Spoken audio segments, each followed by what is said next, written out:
प्रयागराज महाकुंभ के विशाल मेले में लाखों श्रद्धालु जुटे थे। चारों ओर आस्था की गूंज थी, लेकिन इसी भीड़ के बीच एक शख्स के लिए यह मेला एक भयानक अनुभव बन चुका था।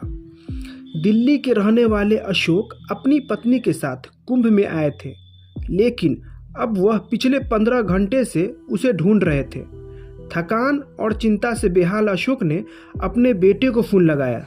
जैसे ही फ़ोन कनेक्ट हुआ, रमेश कुछ बोल नहीं पाया। उनकी आवाज़ भारी हो चुकी थी और फिर वे रोने लगे। अचानक आई इस फ़ोन कॉल और पिता के रोने की आवाज़ सुनकर बेटा घबरा गया।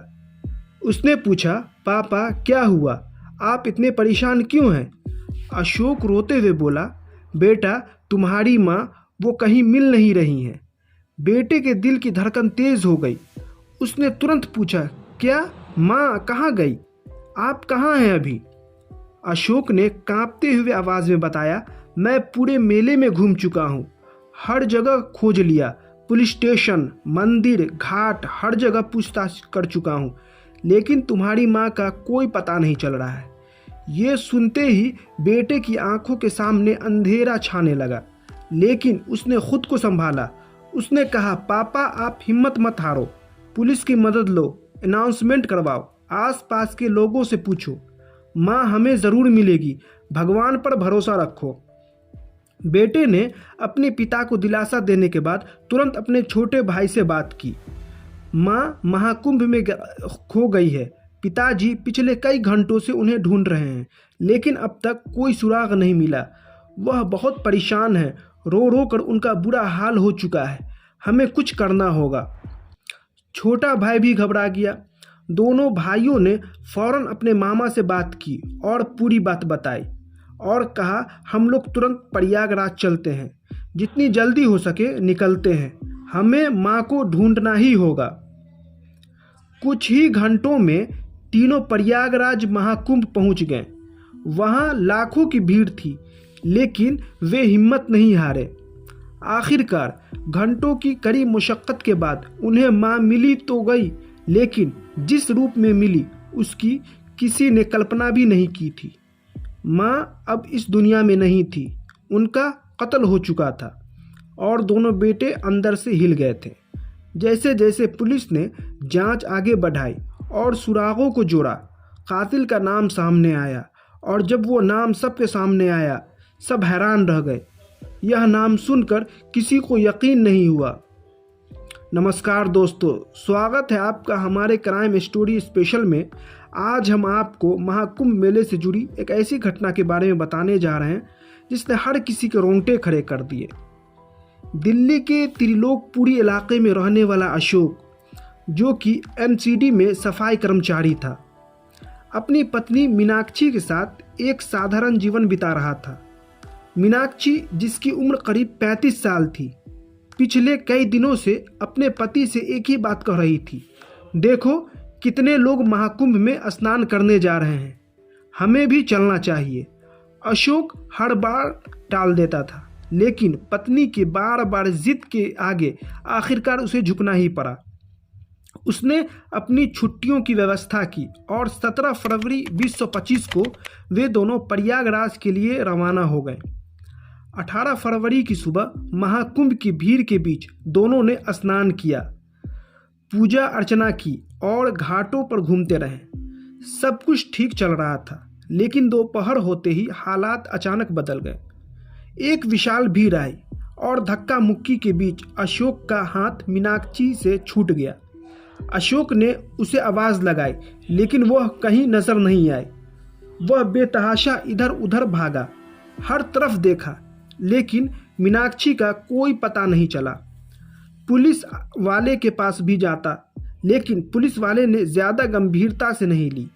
फिर वहाँ से वे केंद्र पहुँचा, लोगों से बातचीत की, लेकिन कोई भी उसे मीनाक्षी का सुराग नहीं दे पाया। इस भाग दौड़ में पूरा दिन कब बीत गया अशोक को पता ही नहीं चला। थक हार कर अगले दिन 19 फरवरी को उसने घर पर अपने बड़े बेटे को फ़ोन मिलाया और अपने बेटे को सारा हाल सुना दिया। उसके बड़े बेटे का नाम अश्विनी और छोटे का नाम आदर्श। अपने मामा के साथ जैसे ही प्रयागराज जंक्शन पर उतरे, उनके हाथों में अपनी मां मीनाक्षी की तस्वीर थी। स्टेशन से बाहर निकलते ही वे हर गुजरते व्यक्ति को मीनाक्षी की तस्वीर दिखाने लगे। ये हमारी मां है, कल महाकुंभ में खो गई थी, कोई जानकारी हो तो बताए। लोग रुककर तस्वीर देखते, कुछ सिर हिला देते, कुछ आगे बढ़ जाते। तीनों ने स्टेशन से बाहर निकलकर अलग अलग थानों में जाने का फैसला किया, लेकिन वे एक दूसरे के संपर्क में भी रहना चाहते थे, क्योंकि छोटे भाई के खो जाने का भी डर था।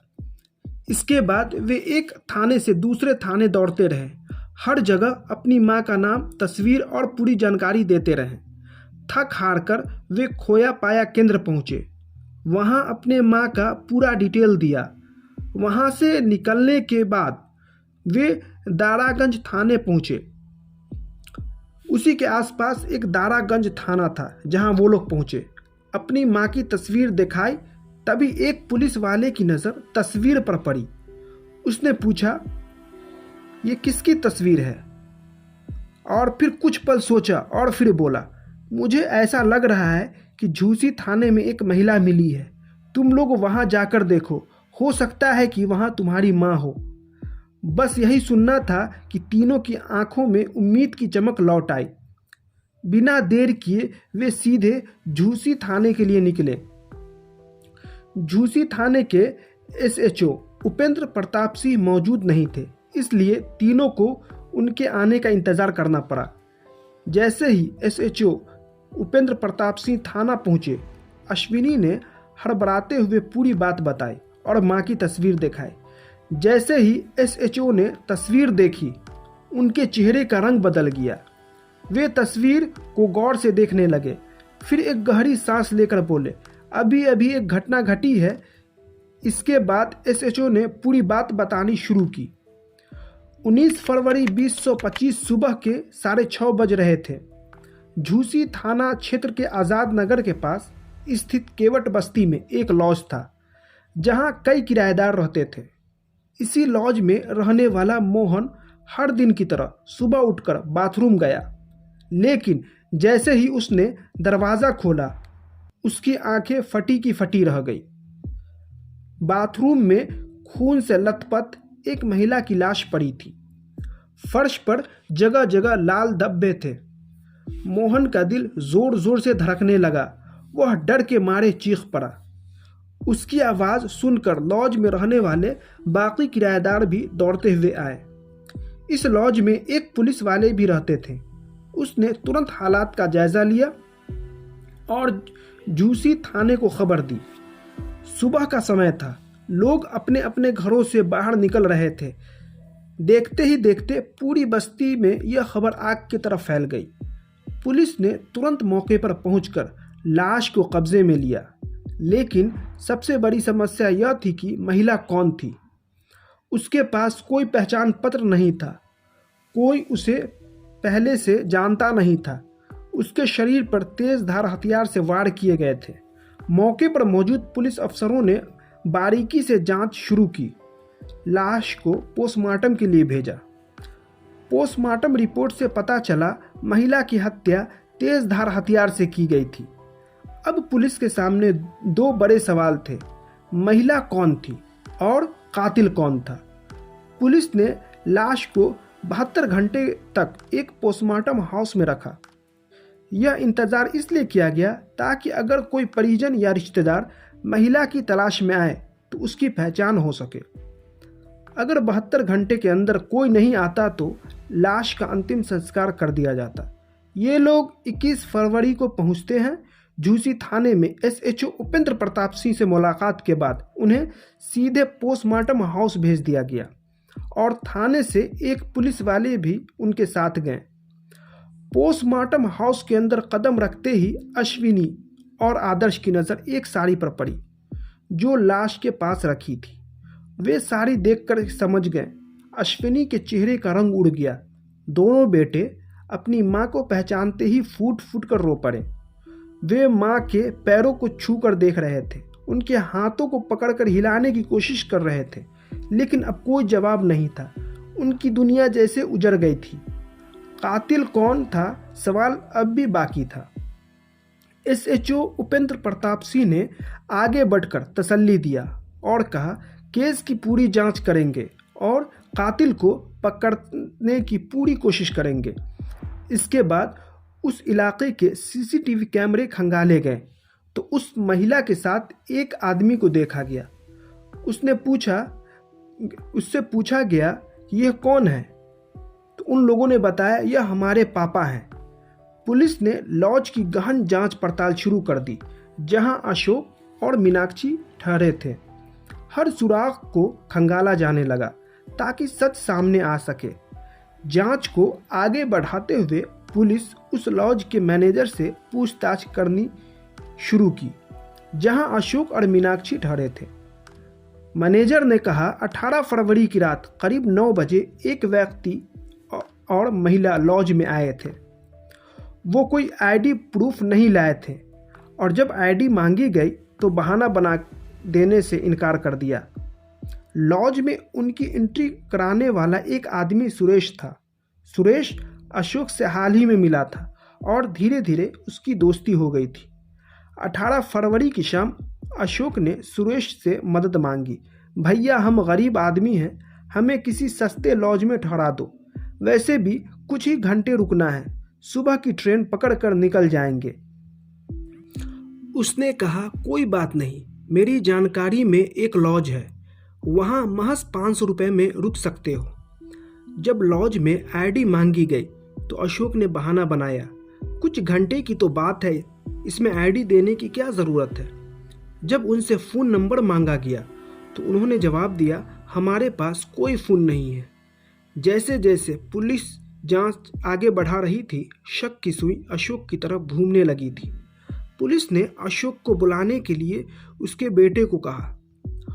उन्होंने जब अपने पिता को पुलिस स्टेशन बुलाया तो उन्होंने शायद अंदाज़ा भी नहीं था कि जो सच सामने आने वाला है वो उनके रिश्तों को हमेशा के लिए तोड़ देगा। जैसे ही अशोक पुलिस स्टेशन पहुंचा, एसएचओ साहब ने उसे तुरंत गिरफ्तार कर लिया। फिर पूछताछ शुरू हुई, जब तुम होटल में रुके थे तो तुम अपनी आईडी क्यों नहीं दी? तुमने अपनी पत्नी का कत्ल क्यों किया? शुरुआत में अशोक ने किसी भी आरोप से इनकार कर दिया। वह लगातार कहता रहा कि वह निर्दोष है और उसकी पत्नी भीड़ में खो गई थी, लेकिन पुलिस को यकीन था कि वह झूठ बोल रहा है। जब पुलिस ने सख्ती से पूछताछ की तो अशोक टूट गया और उसने रात 1 बजे का खौफनाक सच बताना शुरू किया। अशोक ने कहा, रात करीब 1 बजे मीनाक्षी बाथरूम में गई थी। जैसे ही उसने दरवाज़ा खोला, मैं चुपचाप पीछे से गया और चाकू से कई वार किया। मैं तब तक वार करता रहा जब तक उसने दम नहीं तोड़ दिया। पुलिस अफसरों के रोंगटे खड़े हो गए। अशोक ने जो वजह बताई वह दिल दहला देने वाली थी। दिल्ली में मेरी एक महिला से अवैध संबंध है। मीनाक्षी को इस बारे में पता चल गया था। वह मुझसे लगातार झगड़ती थी, मना करती थी कि मैं उस महिला से न मिलूं, लेकिन मैं अपनी आदत से मजबूर था। मैं उससे मिलता रहा। जब मीनाक्षी ने बार बार मुझे रोका तो मुझे गुस्सा आने लगा। वह मेरी आज़ादी में दखल दे रही थी। तभी मैंने सोचा कि अगर वो रास्ते से हट जाए तो मेरी ज़िंदगी आसान हो जाएगी। मीनाक्षी को पता भी नहीं था कि स्नान उसकी आखिरी स्नान होगी। पुलिस ने अशोक को तत्काल गिरफ्तार कर लिया और उसे जेल भेज दिया। जब ये खबर मीनाक्षी के मायके बुलंदशहर पहुंची तो उसके माता पिता और परिवार वालों पर गम का पहाड़ ही टूट गया। उनके लिए ये यकीन कर पाना मुश्किल था कि जिस आदमी के साथ उनकी बेटी का साथ फेरा हुआ था, आज वही उसके जान का दुश्मन बन गया और मासूम बच्चे अपनी माँ को खो चुके थे। क्या रिश्तों में विश्वास और प्रेम खत्म होता जा रहा है? कुछ लोग अपने स्वार्थ के लिए अपनों की जान लेने से भी नहीं हिचकिचाते। अगर मीनाक्षी ने अशोक की सच्चाई पहले ही पहचान ली होती तो क्या उसकी जान बच सकती थी? आपका क्या कहना है इस घटना पर? अपनी राय कमेंट सेक्शन में ज़रूर बताएं।